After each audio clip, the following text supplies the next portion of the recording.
So after discussing itong word na equity, usable equity, ano ba ang next steps ko para malaman ko, oh, may equity na ba yung bahay ko?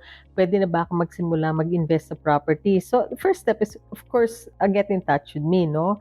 And then I organize a meeting straight away. All I do is ask for yung mga pay slips mo, tapos tatanungin kita kung ano yung mga utang mo pa sa bangko at kung meron ka mga credit card at saka personal loan, no? Siyempre ang gagawin ko is mag-calculate, ang tawag ko dun assessment. I-a-assess kita kung unang-una, may equity na ba yung bahay mo kasi mag-o-order ako ng valuation ng property mo.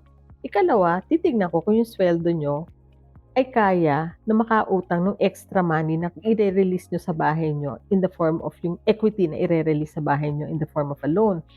So, yun yung next step ko. So, ika-calculate ko yan. Kung nakita kong kaya naman, then of course, sabi ko, oh, kaya, gusto mo na ituloy, kukuha tayo ng loan. Siyempre, best is if we get an approval from the bank. Now, I either use yung existing bank mo kung talagang ayaw mong umalis. Pero kung makakakuha ko ng mas mababang interest rate with another bank, and then, of course, release that equity. And one reason, of course, is you're a nurse o gusto mo mag-release up to 90% ng halaga ng bahay, pwede kitang ilipat doon sa ibang bangko kasi doon sa bangko mo, may limitation siya, di ba?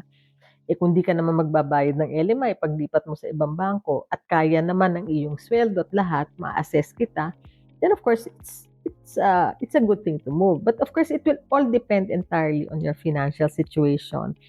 And I'll put you in a spot na tama para sa'yo. It's the right thing to do by you. Kasi kaming mga brokers, we have to do right by our clients. Parang sinumpaan namin as brokers na we'll always do the right thing by our clients. So, you can stay with your bank. I will actually tell you, oh, or advise you, oh, I think we should move to another bank but I'll give you the reason why we have to move to another bank. Either the interest rate is so much better with the other bank, and then we'll release the equity. So, yun muna ang gagawin natin.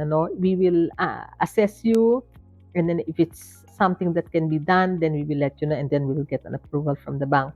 And then, of course, if you're going to purchase another investment property and use yung ni-release mong equity as a deposit for the purchase of another investment property, then that's another loan that we have to do.